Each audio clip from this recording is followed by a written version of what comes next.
Hello friends, welcome to my channel DS Gyan Drishti. आज का जो मेरा वीडियो है वो काफ़ी इम्पोर्टेंट है। जो रसायन शास्त्र की पढ़ाई करते हैं, क्लास 10th के स्टूडेंट है, मतलब विज्ञान रसायन शास्त्र क्लास 10th के विद्यार्थियों के लिए बहुत महत्वपूर्ण वीडियो होने वाला है। और क्लास 10th का जो रसायन शास्त्र है उसका जो तीसरा चैप्टर है धातु और अधातु, धातु और अधातु से संबंधित 50 VVI मतलब most important multiple choice question और उसके आंसर पे आधारित है हमारा आज का वीडियो, जो आगामी 2024 के बोर्ड परीक्षार्थियों के लिए बहुत ही महत्वपूर्ण होने वाला है।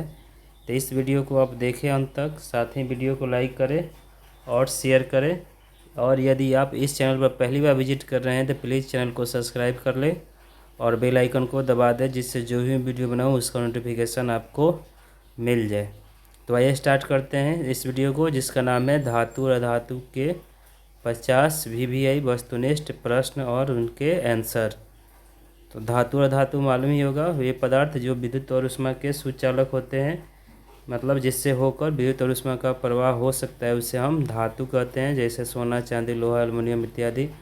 और धातु जो विद्युत और ऊष्मा के कुचालक होते हैं और धातु कहलाते हैं, नॉन मेटल, जैसे कार्बन, ऑक्सीजन, नाइट्रोजन इत्यादि। तो आइए स्टार्ट करते हैं इस वीडियो को और जानते हैं पहला क्वेश्चन। पहला प्रश्न है, अमलगम एक मिश्र धातु है जिसमें एक धातु हमेशा रहता है। ऑप्शन है ए कॉपर, बी सिल्वर, सी पारा या डी सोना। तो इसका जो सही जवाब होगा वो ऑप्शन सी हो जाएगा।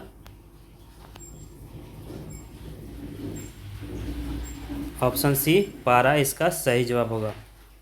प्रश्न संख्या 2 है, निम्न में कौन सा पदार्थ ऑक्सीजन से संयोग नहीं करता है। निम्न में कौन सा पदार्थ ऑक्सीजन से संयोग नहीं करता है। ऑप्शन है ए तांबा, बी गोल्ड, सी जिंक या डी पोटेशियम।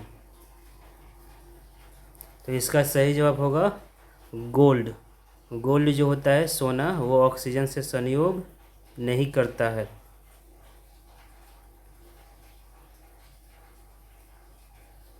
प्रश्न संख्या 3 है कि विद्युत का सर्वोत्तम सुचालक कौन है, मतलब विद्युत का सर्वोत्तम चालक कौन है। ऑप्शन है ए कॉपर, बी सिल्वर, सी एल्युमिनियम या डी फेरस अर्थात लोहा। तो इसका जो सही जवाब होगा वो ऑप्शन बी होगा, चांदी। चांदी विद्युत का सर्वोत्तम चालक होता है। प्रश्न संख्या 4 है, बॉक्साइट निम्नलिखित में से किस धातु का मुख्य अयस्क है। बॉक्साइट निम्नलिखित में से किस धातु का मुख्य अयस्क है।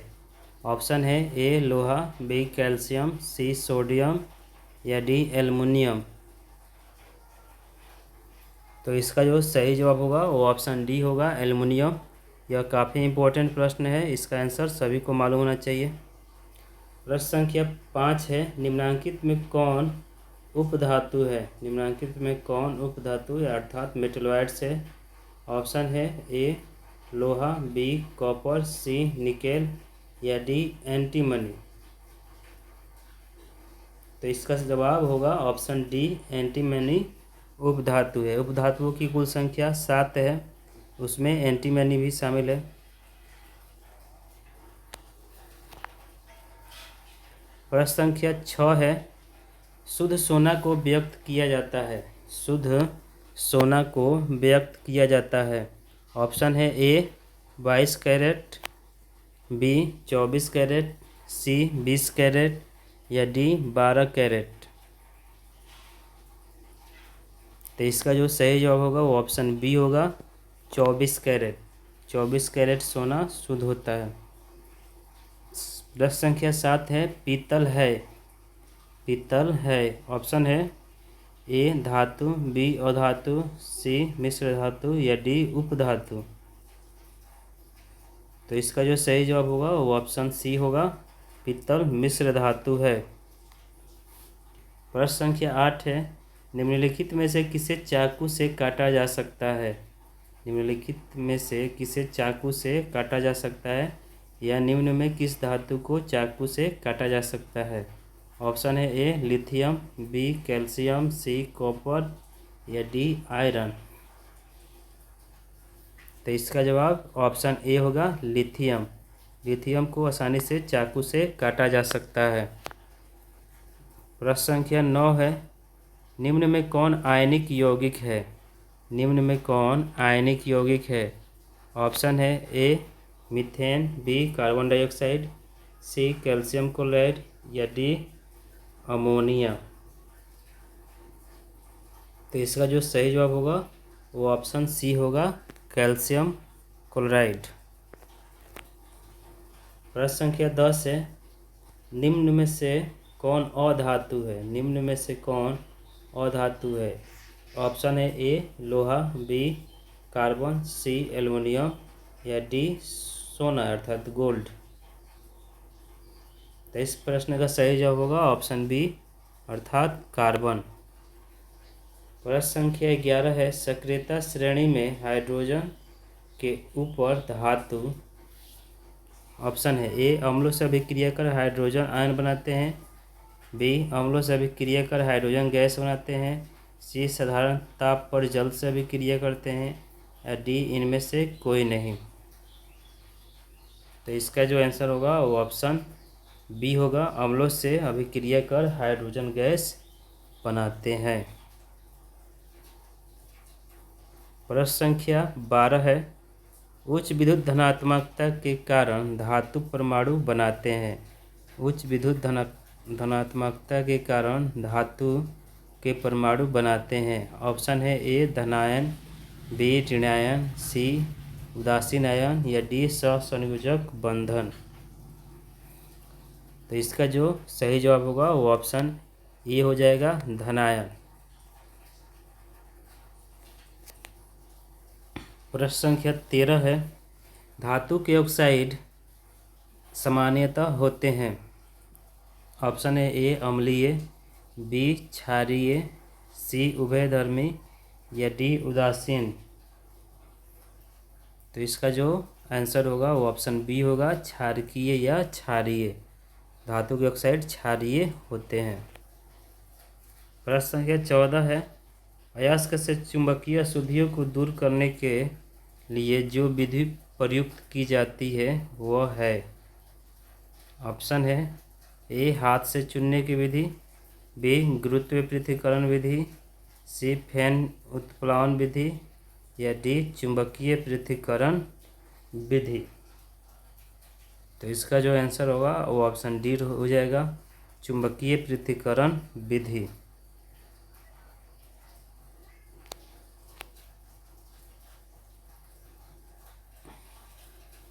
प्रश्न संख्या 15 है, सल्फाइड अयस्कों का सांद्रण किया जाता है। सल्फाइड अयस्कों का सांद्रण किया जाता है। ऑप्शन है ए हाथ से चुनकर, बी निक्षालन द्वारा, सी फैन प्लावन द्वारा या डी निस्तापन द्वारा। तो इस प्रश्न का सही जवाब होगा ऑप्शन सी फैन प्लावन विधि द्वारा सल्फाइड अयस्कों का सांद्रण किया जाता है। प्रश्न संख्या 16 है, निम्नलिखित में कौन एल्युमिनियम का मिश्र धातु है? निम्नलिखित में कौन एल्युमिनियम का मिश्र धातु है? ऑप्शन है A magnesium, B German silver, सी पीतल या डी कांसा। तो इसका जो सही जवाब होगा वो ऑप्शन ए हो जाएगा, मैग्नीशियम एल्युमिनियम का मिश्र धातु है। प्रश्न संख्या 17 है, कॉपर का निष्कर्षण मुख्यतः किस अयस्क से किया जाता है? ऑप्शन है ए कॉपर ग्लास, बी कॉपर पेराइड, सी क्यूपराइड या डी इनमें से कोई नहीं। तो इस प्रश्न का जो सही जवाब होगा वो ऑप्शन बी हो जाएगा, कॉपर पेराइड। कॉपर पेराइड से कॉपर का निष्कर्षण किया जाता है। अगला है प्रश्न संख्या 18 है कि किसी अधातु के परमाणु के बाह्यतम शेल में इलेक्ट्रॉनों की संख्या होती है। किसी अधातु के परमाणु के बाह्यतम शेल में इलेक्ट्रॉनों की संख्या होती है? ऑप्शन है ए 1, 2, 3 या 4। ऑप्शन बी है 2, 3, 4 या 5। ऑप्शन सी है 4, 5, 6 या 6, 7 या 8। ऑप्शन डी है 4, 5 या 1, 2। तो इसका जो सही जवाब होगा वो ऑप्शन सी हो जाएगा, 4, 5, 6, 7 या 8। प्रश्न संख्या 19 है, साधारण गंधक किस आणविक रूप में पाया जाता है? ऑप्शन है ए S, बी S3, सी S8 या डी S4। तो इसका जो सही जवाब होगा वो ऑप्शन सी हो जाएगा, S8। प्रश्न संख्या 20 है, फास्फोरस का आणविक सूत्र होता है। फास्फोरस का आणविक सूत्र होता है, ऑप्शन है ए P, बी है P2, सी P8 या डी P4। तो इसका जो सही जवाब होगा वो ऑप्शन डी हो जाएगा, P4 फास्फोरस का आणविक सूत्र है। प्रश्न संख्या 21 है, सोना निम्नलिखित में किस द्रव में घुल जाता है? सोना निम्नलिखित में से किस द्रव में घुल जाता है? ऑप्शन है ए अम्लराज, बी सांद्र सल्फ्यूरिक अम्ल, सी सांद्र नाइट्रिक अम्ल या डी इनमें से सभी। तो इस प्रश्न का सही जवाब ऑप्शन ए हो जाएगा, अम्लराज में सोना घुल जाता है। प्रश्न संख्या 22 है, कौन सा धातु कमरे के ताप पर द्रव होता है? कौन सा धातु कमरे के ताप पर द्रव होता है? ऑप्शन है ए ब्रोमीन, बी पारा, सी तांबा या डी एल्युमिनियम। इस प्रश्न का सही जवाब ऑप्शन ए होगा, ब्रोमीन। ब्रोमीन अधातु कमरे के ताप पर द्रव रूप में पाया जाता है। प्रश्न संख्या 23 है, सीसा और टीन के मिश्र धातु को कहते हैं? ऑप्शन है ए सोल्डर, बी स्टील, सी गन मेटल या डी उपधातु। इस प्रश्न का सही जवाब ऑप्शन ए हो जाएगा, सोल्डर। सीसा और टीन के मिश्र धातु को सोल्डर कहा जाता है। प्रश्न संख्या 24 है, निम्नलिखित में से कौन अधिक अभिक्रियाशील है? निम्नलिखित में से कौन अधिक अभिक्रियाशील है? ऑप्शन है ए कॉपर, बी पारा, सी सिल्वर या डी गोल्ड। तो इसका जो सही जवाब हो जाएगा वो ऑप्शन ए हो जाएगा, कॉपर। प्रश्न संख्या 25 है, निम्नलिखित में कौन अति ज्वलनशील है? निम्नलिखित में कौन अति ज्वलनशील है? ऑप्शन है ए लाल फास्फोरस, बी श्वेत फास्फोरस, सी साधारण गंधक या डी प्लास्टिक गंधक। तो इस प्रश्न का सही जवाब ऑप्शन बी होगा, श्वेत फास्फोरस अति ज्वलनशील पदार्थ है। प्रश्न संख्या 26 है, विद्युत अपघटनी परिष्करण में अशुद्ध धातु को बनाया जाता है? ऑप्शन है ए एनोड, बी कैथोड, सी अपघट्य या डी इनमें से सभी। तो इसका जो सही जवाब होगा वो ऑप्शन ए हो जाएगा, एनोड। प्रश्न संख्या 27 है, निम्नलिखित में कौन सबसे अधिक अभिक्रियाशील है? निम्नलिखित में कौन सबसे अधिक अभिक्रियाशील है?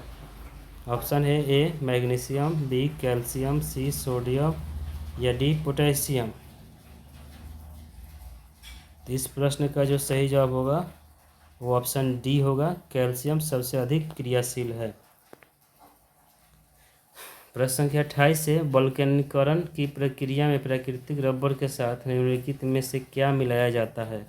ऑप्शन है ए साधारण गंधक, बी एकांताक्ष गंधक, सी अष्टफलकी गंधक या डी श्वेत फास्फोरस। तो इस प्रश्न का जो सही जवाब होगा वो ऑप्शन ए होगा, साधारण गंधक। प्रश्न संख्या 29 से काफ़ी इम्पोर्टेंट है, 1 ग्राम सोना से कितना लंबा तार बनाया जा सकता है? 1 ग्राम सोना से कितना लंबा तार बनाया जा सकता है? ऑप्शन है 1 किलोमीटर, बी 2 किलोमीटर, सी 3 किलोमीटर या डी 4 किलोमीटर। तो इस प्रश्न का जो सही जवाब होगा वो ऑप्शन बी हो जाएगा। 1 ग्राम सोना से लगभग 2 किलोमीटर लंबा तार बनाया जा सकता है। प्रश्न संख्या 30 है, कमरे के ताप पर मरकरी किस अवस्था में पाई जाती है? कमरे के ताप पर मरकरी किस अवस्था में पाई जाती है? ऑप्शन है ए ठोस, बी द्रव, सी गैस या डी कोई भी।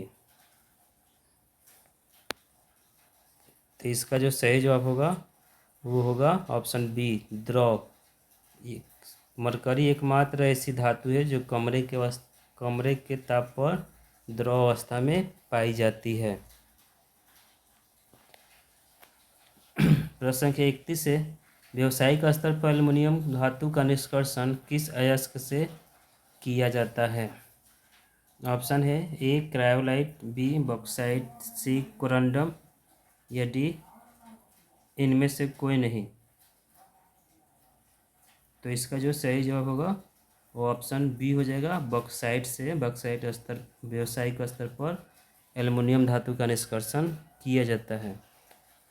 प्रश्न संख्या 32 है, लोहे के निष्कर्षण में चूना पत्थर कैल्शियम सिलिकेट एक यौगिक बनाता है, यह यौगिक कहलाता है। ऑप्शन है ए भर्जन या जारण, बी प्रगलन, सी द्रावक या डी धातुमल। तो इसका जो सही जवाब होगा वो ऑप्शन डी होगा, धातुमल कहलाता है। प्रश्न संख्या 33 है, किसी तत्व के गुण धर्म का 2 या 2 से अधिक विभिन्न रूपों में प्रस्तुतिकरण तत्व की क्या कहलाती है? ऑप्शन है ए अपरूपता, बी समवायता, सी समरूपता या डी उभयधर्मीयता। तो इसका जो आंसर होगा वो ऑप्शन ए हो जाएगा, अपरूपता। प्रश्न संख्या 34 है, धातुओं की प्रकृति होती है, धातुओं की प्रकृति होती है। ऑप्शन है ए विद्युत धनात्मक, ऑप्शन बी है विद्युत ऋणात्मक, ऑप्शन सी है उदासीन और ऑप्शन डी है कोई नहीं। तो इसका जो सही जवाब होगा वो ऑप्शन ए होगा, धातुओं की प्रकृति विद्युत धनात्मक होती है। प्रश्न संख्या 35 है, लोहा एवं इस्पात को जंग से सुरक्षित रखने के लिए उन पर किस धातु की परत चढ़ाई जाती है? बहुत मस्ट इम्पोर्टेंट प्रश्न है। लोहा एवं इस्पात को जंग से सुरक्षित रखने के लिए उस पर किस धातु की पतली परत चढ़ाई जाती है? ऑप्शन है ए तांबा, बी चांदी, सी सोना या डी जिंक या जस्ता।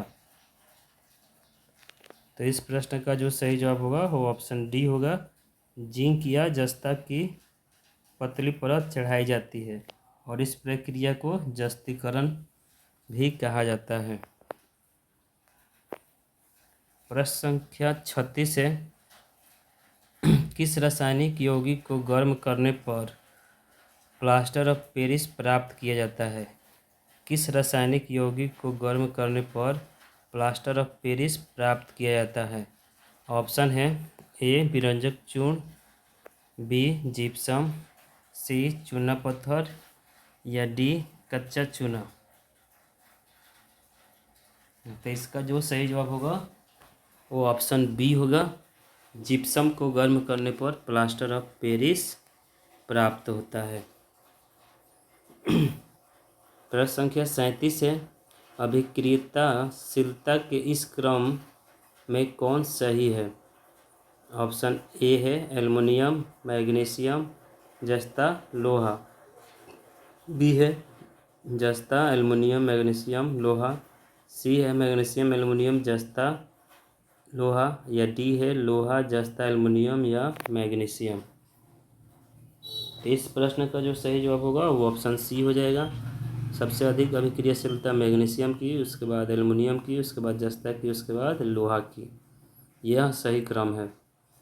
प्रश्न संख्या 38 है। एक्वा रजिया, इसको रॉयल जल या अम्लराज भी कहते हैं, किस अनुपात में सांद्र हाइड्रोक्लोरिक अम्ल एवं सांद्र नाइट्रिक अम्ल का ताज़ा मिश्रण होता है? ऑप्शन है ए 3:2, ऑप्शन बी है 2:3, ऑप्शन सी है 3:1 या ऑप्शन डी है 1:3। तो इसका जो सही जवाब होगा वो ऑप्शन होगा सी 3:1।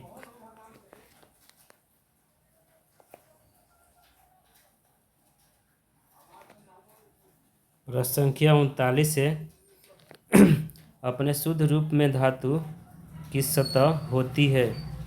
अपने शुद्ध रूप में धातु की सतह होती है। ऑप्शन है ए चमकदार, बी खुरदरा, सी काला या डी इनमें से कोई नहीं। तो इस प्रश्न का जो सही जवाब होगा वो ऑप्शन ए होगा, चमकदार। प्रश्न संख्या 40 है।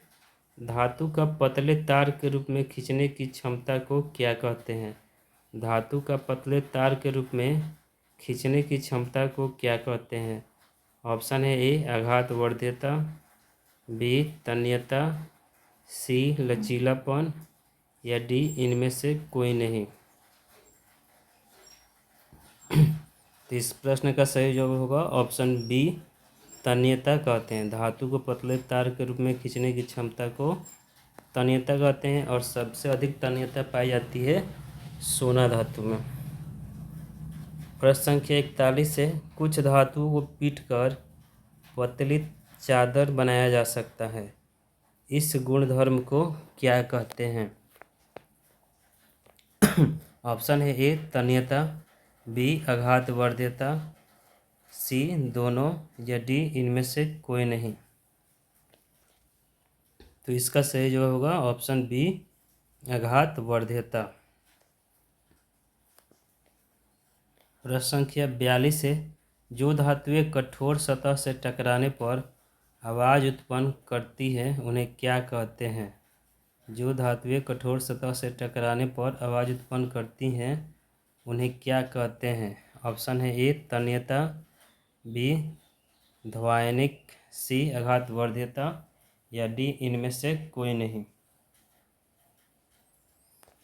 तो इसका सही जवाब होगा ऑप्शन बी ध्वनिक कहते हैं, क्योंकि यह ध्वनि उत्पन्न करती है इसलिए इसे ध्वनिक कहते हैं।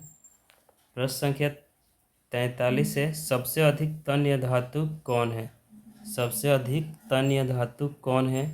ऑप्शन है ए चांदी, बी तांबा, सी एल्युमिनियम या डी सोना। तो इसका जो सही जवाब होगा वो ऑप्शन डी सोना होगा।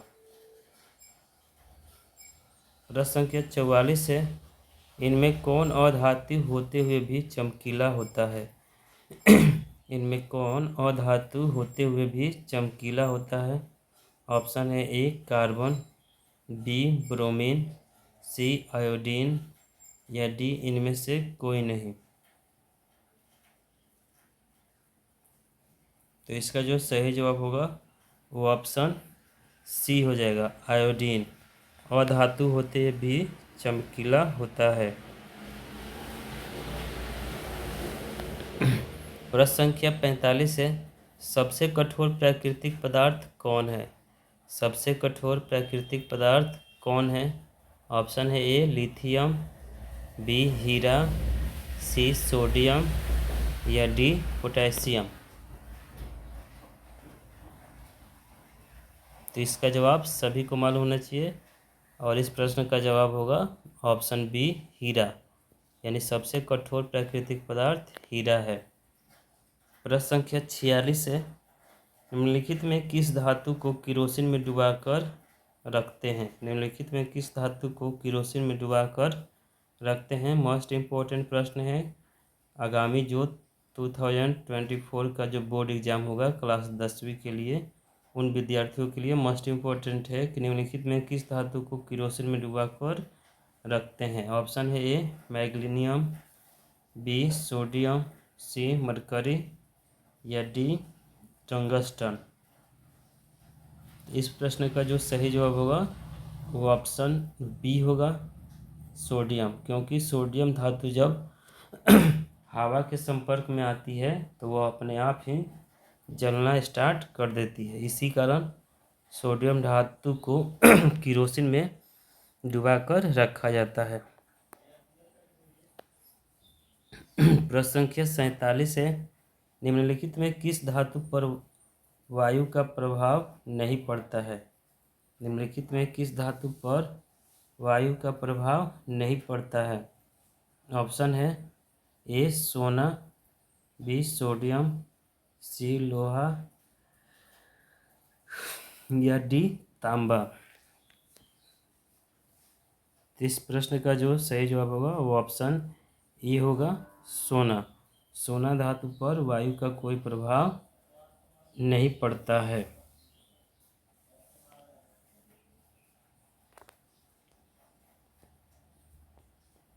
प्रश्न संख्या 48 है, निम्नलिखित में कौन विद्युत का सुचालक है? निम्नलिखित में कौन विद्युत का सुचालक है? ऑप्शन है ए सल्फर, बी प्लास्टिक, सी आयोडीन या डी ग्रेफाइट। निम्नलिखित में कौन विद्युत का सुचालक है? ऑप्शन सल्फर, बी प्लास्टिक, सी आयोडीन या डी ग्रेफाइट। तो इस प्रश्न का जो सही जवाब होगा वो ऑप्शन डी हो जाएगा, ग्रेफाइट विद्युत का सुचालक होता है। प्रश्न संख्या 49 है, निम्नलिखित में कौन सा लवण समुद्री जल में पाया जाता है? निम्नलिखित में कौन सा लवण समुद्री जल में पाया जाता है? ऑप्शन है A sodium chloride, B lithium chloride, C barium sulphate या डी इनमें से कोई नहीं। तो इसका जो सही जवाब होगा वो ऑप्शन ए हो जाएगा, सोडियम क्लोराइड समुद्री जल में लवण के रूप में पाया जाता है। प्रश्न संख्या 50 है, जो इस वीडियो का अंतिम प्रश्न है, और यह प्रश्न है कि निम्नलिखित में कौन आयनिक यौगिक है? आयनिक यौगिक जिसमें आयनिक बंधन पाया जाता है। तो प्रश्न है कि निम्नलिखित में कौन आयनिक यौगिक है? ऑप्शन है ए HCl, ऑप्शन बी है CCl4, ऑप्शन सी है KCl या ऑप्शन डी है कार्बन डाइऑक्साइड यानी CO2। तो इस प्रश्न का जो सही जवाब होगा वो ऑप्शन सी हो जाएगा, KCl मतलब पोटेशियम क्लोराइड है। पोटेशियम क्लोराइड आयनिक यौगिक है जिसमें पोटेशियम पर धनायन होता है और क्लोरीन पर ऋणायन होता है। इस प्रकार यह आयनिक यौगिक है। तो फ्रेंड्स, ये था हमारा आज का वीडियो जो काफ़ी इम्पोर्टेंट था। जितने भी क्लास 10th के स्टूडेंट थे और जो साइंस स्ट्रीम से पढ़ाई करते हैं और तो यह वीडियो काफ़ी इम्पोर्टेंट है। और इस वीडियो में हमने जाना कि जो तीसरा चैप्टर है धातु और अधातु, जिसको इंग्लिश में मेटल और नॉन मेटल कहते हैं, उस पार्ट से 50 most VVI multiple choice questions और उनके आंसर जाने। जो आगामी जो 2024 का बोर्ड एग्ज़ाम है, वो किसी भी बोर्ड का हो, बिहार बोर्ड हो, यूपी बोर्ड हो, झारखंड बोर्ड हो या दिल्ली बोर्ड हो या CBSE बोर्ड ही क्यों ना हो, साथ ही अन्य राज्यों के जो 10वीं के बोर्ड है, उन 10वीं के परीक्षार्थियों के लिए काफ़ी मस्ट इम्पॉर्टेंट वीडियो है। तो इस वीडियो को आप अंत तक देखें, साथ ही वीडियो को लाइक करें, वीडियो को शेयर करें, और यदि आप इस चैनल पर पहली बार विजिट कर रहे हैं तो इस चैनल को सब्सक्राइब कर लें और बेल आइकन को दबा दें, जिससे जो भी मैं वीडियो बनाऊं उसका नोटिफिकेशन आपको मिल जाए। और इस चैनल के माध्यम से, जिसका नाम है DS ज्ञान दृष्टि, इस चैनल के माध्यम से मैं रोज़ाना 2 वीडियो अपलोड करता हूं, एक मॉर्निंग एक इवनिंग में। जो दोनों वीडियो अपने आप में बहुत ही ज्ञानवर्धक होते हैं। तो इस चैनल को आप सब्सक्राइब कर लें और बेल आइकन को दबा दें, और साथ ही इस वीडियो को लाइक और शेयर करना न भूलें। तो thank you for listening and watching.